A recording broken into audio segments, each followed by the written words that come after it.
Hey, good afternoon. Lee Iben with Business Basics, and with me today, my good friend, Michael Lindsay. We've known each other for A long 35, time. 35, 35 years. And Michael is co-owner Correct. of Lensing Funeral and Cremation Service right here in Iowa City. And thank you for doing Thank, this. I appreciate that. thank you. Yeah. So, Michael, this is a business model not a lot of people think about getting into. It's like there's just kind of an arm's length away, I think. And you're different. You wanted to get into this. Have you had an interest in this since you were a child, or what was it that led you this direction first of all? So when I was in college, Hmm. there was a friend of mine who, this many years ago, 1970, and somebody told me that there was apartments that you could live above a funeral home. And all the funeral homes at the time had apartments, and they were free. Okay. And I had no desire to go into this. I was in pre-med, and ended up going and interviewing with a high school friend. And after I interviewed for this opening to live there, and part of it was actually going to hospitals and making removals, more hands-on than we would now with a student. Um, Mr. Donahue said, "Well, that would be fine." I couldn't sleep for 3 nights, and so my friend moved in. I went home for the summer and came back and ended up moving in. And actually, my degree was in elementary education. And it was kind of a last moment thing that I thought I might consider this. So I thought I'll go to mortuary school, which I did. Hmm. And if it worked out, it worked out. And it worked out. And it worked out. Yeah. So you and Vicky bought Donahue's at the time. Was it called? It was called Donahue's, right? Yes. Yeah. So the business, the Donahue family, or Walter and Margaret, had owned the business. He had died in 1974. And when we came back, actually, I worked for a year in Cedar Rapids, which is my hometown. And then I came back to Iowa City. The funeral home at that time had been sold to a small corporation of funeral homes here in Iowa. So it was a pretty, like a group, of Right. funeral homes. And and so one day I overheard my supervisor, who kind of would go around and check out, the places, make sure they were okay, that they were selling one. And so I said, "Well, would you sell this one?" And they said yes. And I thought about it, but when he said yes, that kind of brought about a whole other, like, oh no, oh my gosh, what do I do now? Right. Yeah. And that's kind of how it started. So so when you purchased it, did they have a business plan in place that you followed, or did you just wait for No, the phone not to ring, or how did that work? a business when we bought it. Yeah. No, it was totally seat of our pants, and we Okay. had no mentor. And so it was, I think that is the difficult thing now sometimes, is you have all this knowledge, but I really didn't have that bank of knowledge, Hmm. or the bank of knowledge of somebody to really help. And part of it probably was I didn't really reach out to anybody. So Vicki and I really did it on our own. Hmm. And the funeral home was downtown, and so we were there for 8 years, maybe, yeah, 6 years. Yeah. And then we had the opportunity to buy that building, which was way too expensive. And um, access was difficult. Access was difficult, but of course this was 1970, and it's Right. wouldn't nothing like now. Right. But then, there was a time that all the funeral homes were downtown, and so we ended up looking for land, and a friend of a friend said to me that this piece of property was available, and it was destined to be apartments, and they didn't want that. And so all those things kind of all came together. Right. I think the hardest thing was, I think, doing it was that it was just the two of us, and it was much smaller. The business was much smaller than it is now. Hmm. But there was just two people, and we had one person that would kind of help on night calls sometime. So my hour, the time I worked was long, Right. but probably I feel like sometimes I work longer now, but it's different Right. because we didn't have the support system as much. I think we also were more creative. in the sense that maybe we were willing to do crazy stuff that we thought which was very youthful and very, So you're younger then. yes. So. And some people really, there were some in our profession that would have thought, we started support groups and grief support groups, and that was not real common then. You did that early on. Oh, yeah, early on. And that was like, nobody did that. I mean, I had colleagues that would say, just look at us and just say, that is wrong. You should not be doing that. And it's funny, but that really, and yeah, so I mean, those are the things that are wonderful and they were fun, and I still would love to do them, but times have changed and internet has changed. Right. There's more stuff people can access online, so you don't have to, so it's a different world. It was right for the time. It was right, totally. Because the people that needed it really, really appreciated it. Oh, we did one seminar with, our first thing we ever did, I remember, was Earl Groman. And Earl, Earl is still alive, but he's late 90s, I'm sure now. But was very foremost in early death education and wrote a lot of books and grief, and he's a rabbi. And we brought him, and I remember we had 500 at the Highlander. Oh, my word.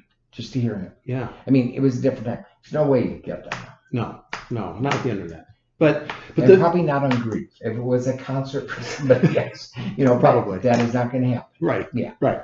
So the business has grown substantially since those early days. I mean, you relocated from downtown Iowa City out here to Kirkwood Avenue, a beautiful facility here.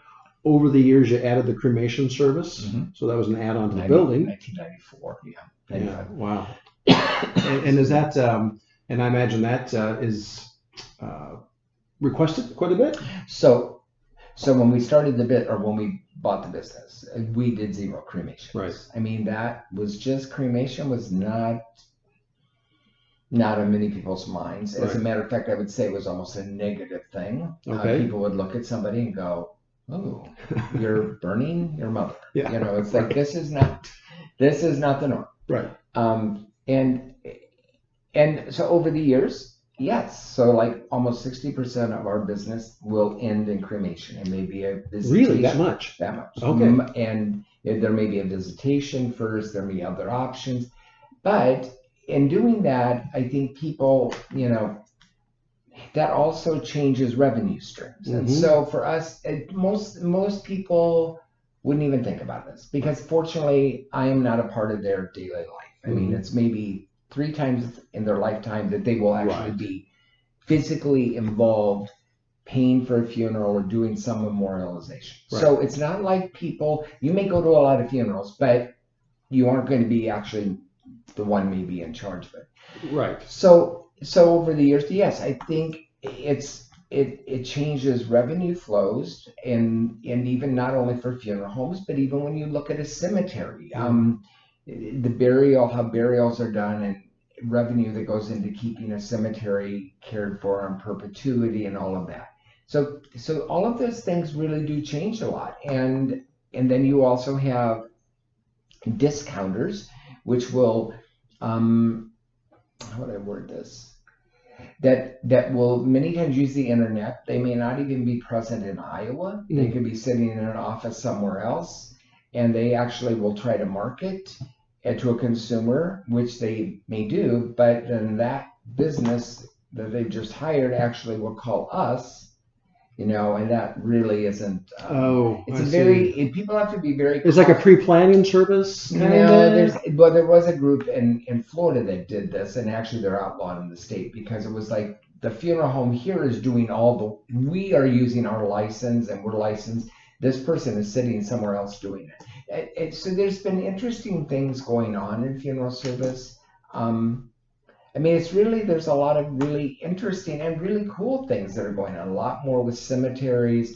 There's a lot more creativity. But with that said, death still isn't the sort of thing people really embrace. They don't go to Walgreens and then stop at the grocery store and swing by Lindsay's. Yeah, right. I mean, it's a different time. And I think the big thing is this, that people, I do think years ago, I'm not saying that people don't now, but I think there was a definite value in what a funeral is for. Mm-hmm. And so I think for many, and even now, it's important that people come and say goodbye and do all of those things. I do worry, especially during the COVID thing, that most people have been really good in trying to do something. Right. But my fear is sometimes that when you do nothing, that there's kind of dilutes what life's all about. I mean, it's like babies come into the world and you have a ceremony, or you have a Right. wedding and you have a ceremony, but all of a sudden somebody dies and it's like, we won't do anything. That doesn't happen a lot, but that is it's bothersome to me, and not from a revenue standpoint. Right. It's Right. just a value A societal standpoint. Yes, it's one thing to bring people into the world, to marry people and everything, but it's just as important to be able to give them, to say goodbye. Right. It doesn't matter how you No, do it. If it's cremation, if you do whatever body donation, whatever you're we doing. have to have closure. Yeah, exactly. And I think that's what I think most people would agree with that. Mm-hmm. But yeah, it has changed over the years. So tell me about this. So, in a regular business retail type situation, people, on the average 2 or 3 times a year, they're buying from that organization. Here once or twice, right? But not a year. No, right. We hope, right? We hope. But you have to continually market your business, because when that time comes, they have a decision to make within about 5 minutes. Who are we going to call? Dad just passed away. How's that work? Yes and no. Okay. But so I think I do think, because of Iowa City, and then this is probably true in most communities, that like our business, we would be the third owners, and it's over about 110 years old. So we have records back to 1892, written records. Wow. So I think many times funeral homes are called because Grandpa went there and Grandma was there, and Sure. Or we know Michael, or we know so and so that works there, or whatever. Right. I do feel that over time, but I think this is true with most businesses, that we are very blessed because we have a strong following of people that would use us. I mean, that would select us to help care for their deceased, their loved one. But I do think that sometimes there's a lack of loyalty overall in society. Yes. That that's where the discounting comes in, and it's like, and I think the one thing I would say is this, that when we put billings together, when we do our general price list, because we're overseen by the Federal Trade Commission, we have to have certain guidelines and all this. The general price list is a general price list. It means, so what we do is our accountants, they go through and they say, well, this is what you should be charging for this and this and this and this and this.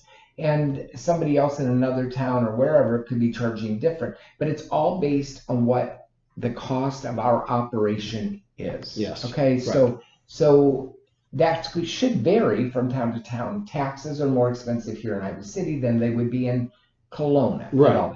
But generally accepted fees for the industry. Right. Gotcha. So when somebody calls and they want prices, it's like we can give them, I can itemize, I can do all I want. But with that said, there's many times that we're doing a county service where we have a limited amount of funds. The family funds are coming not from a family, but from the county.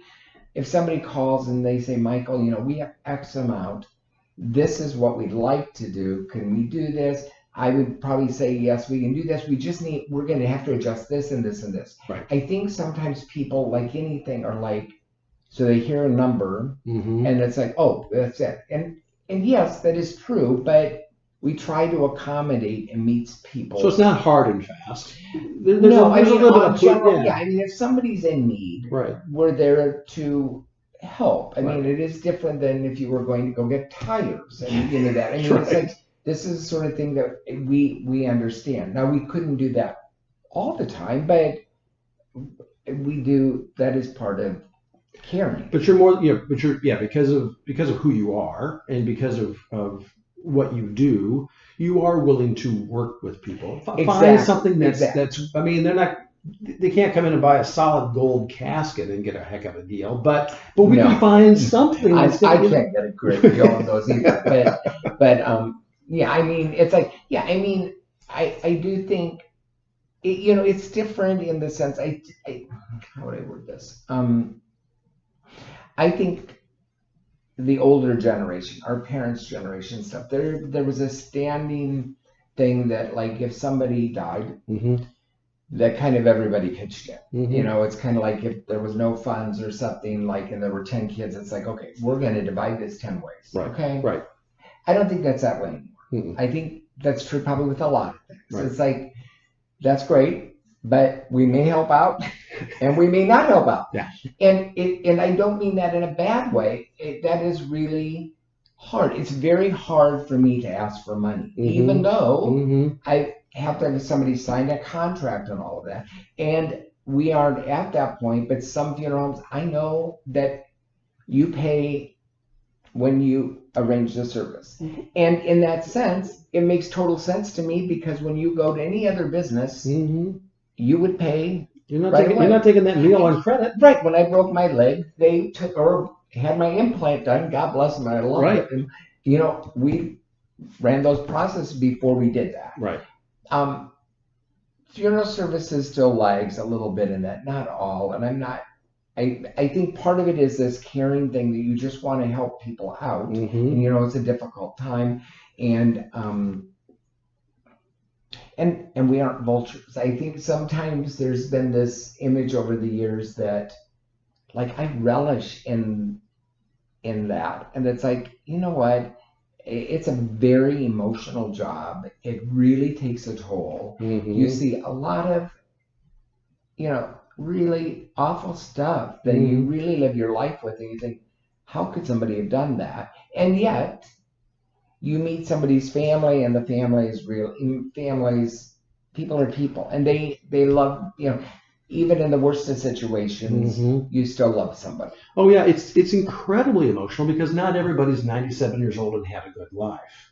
No, I mean, from infants all the way up, and from tragedies and. Well, yeah, and you sit there, and I think those are the things that sometimes, I mean, there's like anything else, like a wedding, you think of a song.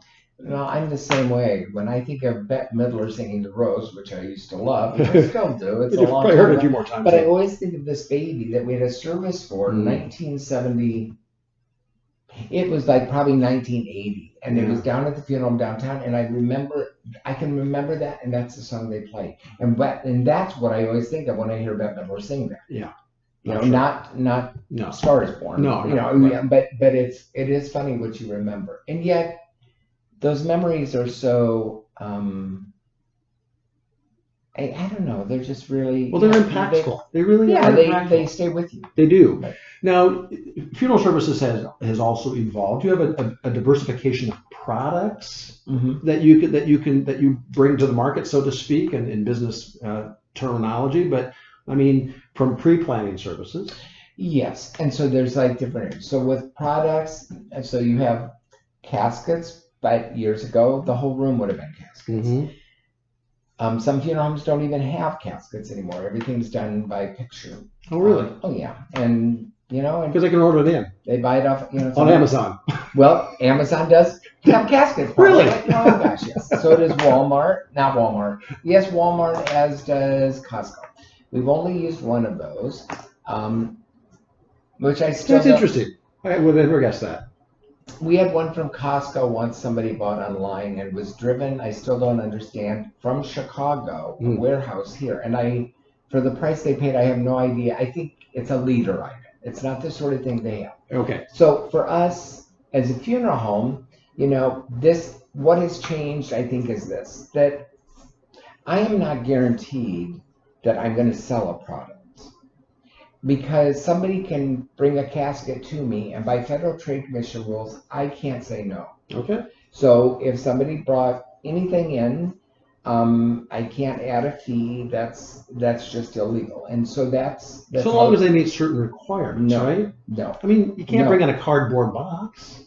Well, if the cemetery would allow that, and yes, I suppose. Wait a minute, we have cardboard boxes too. Yeah. Fiberboard. Yes. Okay. But Yes, I mean, it would vary, but Okay. if a cemetery would allow certain things, So long as it fits within the parameters, and it would right. and wasn't communicable disease, and it was Well, what's the big concrete thing that just seals shut down? a vault. Yeah. So not So every it's, cemetery requires that, yeah. and so All right. so there's all these. There's a lot of different. That's variables. changed. It's changed a lot, Yeah. and so with that said, I mean, we have urns, but somebody could build their own urn, which people do, Okay. or somebody could buy a third party from monks or whoever makes stuff. They Right. can do that. So when we price things, that's where we have to, on our general price list. I mean, you've got to make sure that really that your general price list, those costs, if you don't have any product, that you're still covering your expenses. Of course. Okay. Of course. Because you want to guarantee that. And so like last year we sold, or people selected, probably we maybe had 80 caskets for the whole year. Wow. Out of 300 and some calls. Wow. Now, because a lot of our calls would be cremation. All So right. some would use a rental casket for Mhm. a visitation, Sure. which we do, and there's all different price points. So, there's cremation jewelry, all that sort of thing. But with that said, we offer that, but then somebody can easily go onto the internet and find it at different price points or less price point, and That's amazing. yeah. So I mean, it just varies, Right. and I think when somebody says, "Oh, I just want it simple," what's simple to you Mm-hmm. may not be simple to me. Right. Simple to one person may mean in a traditional service that, we really like this solid walnut casket. It has nothing to do with money. Right. And I think that's something you have to really understand. That's true with anything in life, that sometimes certain terms are said which aren't, how you interpret it might be totally different. Mm-hmm. Yeah. Mm-hmm. So it has changed a lot. Very much. Yeah, very much. Very much. So your staff here, you have several funeral directors now. We have five. Five. 6. Well, 5.5. Right. Your son is one of them. Right. Yep. Okay. So he's coming into the business. Mm-hmm. Your daughter also works here part-time? Part-time. Yes. Okay. Not full-time, and she doesn't want to be the owner or be here all the time. She's made that clear She's already. at the museum and she loves it. Oh, So good. that's Good. the Good. one. Okay. So it's you and Vicki, Mhm. and then, but 5 funeral directors. So you don't have to come in on every call anymore. No, but I'm here a lot. Yes. So, Right. So, Well, so I because you're the think owner. the difficulty is not difficulty, but yes, I mean, part of it is as an owner, probably with any business, I feel like where I have lacked. I think where I have lacked, if I look back over the years, is that having a mentor could have been really helpful, Mm-hmm. or not. I mean, there's certain things that I think a good mentor, Yes. would have taught more with delegation, Yes. and things like that. I am not always good at delegation. I'm not good at delegation. I'm kind of one of these old-fashioned people that think, if I do it this way, then Lee should just catch on, and he'll do it that way too. And that should be a good, Right. That makes sense to me. Yeah, it should work. Well, it should work. That's but right. that's not how life is. No. And I'm also a nice guy, and so it's very difficult for me to be nasty. Not nasty, but I like firm. Thank you. That's good. That is a big struggle for me, and sometimes it's gotten worse in the sense that trying to figure out where to go from there. And so I admire people that can be strong leaders, very directive, and firm, and still have the people get the idea. So let's talk about this. Let's break that down. So you've had a successful business for 45 years or so, okay? And even though you haven't been as firm as you would have liked to have been, it's still working. Yeah. Not without its challenges, but all businesses have their challenges. The challenge is this.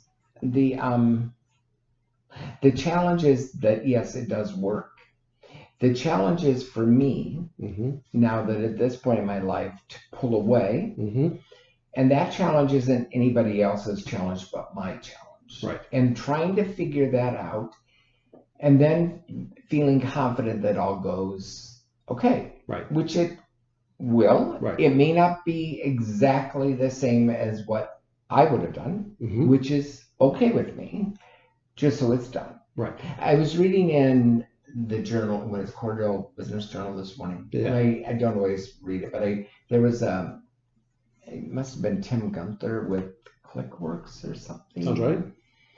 But it was really right on. He must have spoke at a conference or something, but he talked about hiring. It was about teamwork. Mm-hmm. The thing I really thought was really interesting was he talked about people being hungry Mm-hmm. versus being committed and there. Right. I think that's true with all workplaces. Mm-hmm. That it is really hard to sometimes find hungry people. Mm-hmm. Not hungry in the sense of money, but hungry people that really want to go beyond that stuff. Right. And I think that's something we've always done, and we have a great staff and all of that. But I want to make sure that I always worry about complacency. And I think sometimes I wish I was 20 years younger. And there's many things I would love to do still. But I don't know that I have the time or the energy to do that. Or maybe the right people to just do that. Well, and maybe even the community. I mean, you need certain size bot. The hard part with funeral homes is it's not like as I could, but it's not like we have a March White sale. It's not like this month you can come to the funeral home, and I suppose we could do something like that in pre-arrangement or something, but even there, it's not a Chicago. We have a limited number of calls that I can serve. Yes. It's not like it's a sale will bring in 1,000 people. Right. So it's a very different sort of thing. It is. And you touched on it too. So you have a culture here at Lensing's. Mm-hmm. And the challenge is with any employer is how do we get our new employees to adapt to and subscribe to that culture that we have here? Yes, but I think the struggle with funeral service for all funeral homes is this, that and I don't think the consumer would realize this, that it's like that there is a major shortage. Mm-hmm.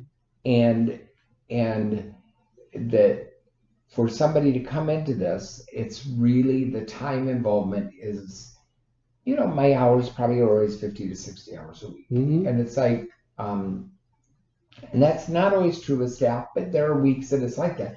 And so it's not like we try to schedule things and stuff, and I try to make sure people have days off, which we have to do, and we do. Right. But it's not like every 5 o'clock when I go home, like somebody can check out and it's like, I'll see you tomorrow morning at 8. Right. There is more after hour time sometimes. Oh, sure. And so I think there would be wonderful ways to change that. But it is hard to, there is a definite shortage of people in it that, well, not everybody wants to be a funeral director. Well, no, it's changed over the years. And it's not an easy process. If there was a way that we could organize it so people would only die from 8:30 in the morning to 4 in the afternoon. That would be helpful. That would be helpful. Same with my, Dr. Smolin, a wonderful gynecologist and doctor. Right. She could have babies only between. Right. She would love that too. She would love that too. It's not that way. No. And I think it's not. The other thing that's changed a lot is that you have donor networks, so that have donor tissue. And so there's a lot of things that become involved that years ago, and a medical examiner would have said, yeah, that's what caused the death. Right. Right. But now it's more than that. It's like, and so I'm not saying that's bad. No, it's just there's much more bureaucracy to the process. There we go. It's right. You can't even die easy anymore. Well, yeah. I mean, it's like years ago, if we'd had a death and it was by hanging or something like that, the medical examiner might have said, well, right, that's how the death occurred. But sometimes, no, it varies, and that's good. I mean, it's just, I think it is difficult because I think in some larger markets there are some really I have some friends in Arizona who have just in Colorado who have just amazing, amazing not only facilities, but they have large cemeteries. They do some really creative things.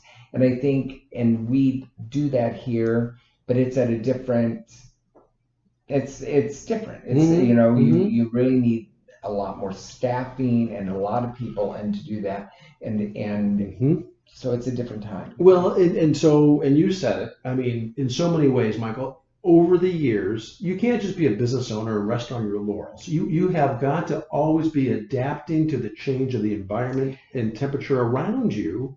I mean, you wouldn't think, I wouldn't think that just there could be so many changes in such a short time span, 35, 40 years in funeral services. And yet you've got to stay on top of all these emerging trends that keep happening to stay relevant. Yes, and I think that's the hard thing with the consumer, or the families you serve. The bottom line to me is service. That's what I'm selling. I mean, I'm selling service. It's like, you know, I want it to be personal. I want them to be able to call me on my cell phone at any hour. I want them to know that we're here for them when we're in their care, and whatever, you know, whatever goes on. Because you're the second phone call, probably. Yeah. Usually. And sometimes first, which is crazy. It's kind of, you know, but that is what we're selling. I'm not selling caskets. I'm not selling urns. I have them, but that's what it is. Right. And that really what gets down to the value question of what a consumer or family wants. Some consumers, that is not what they're looking for.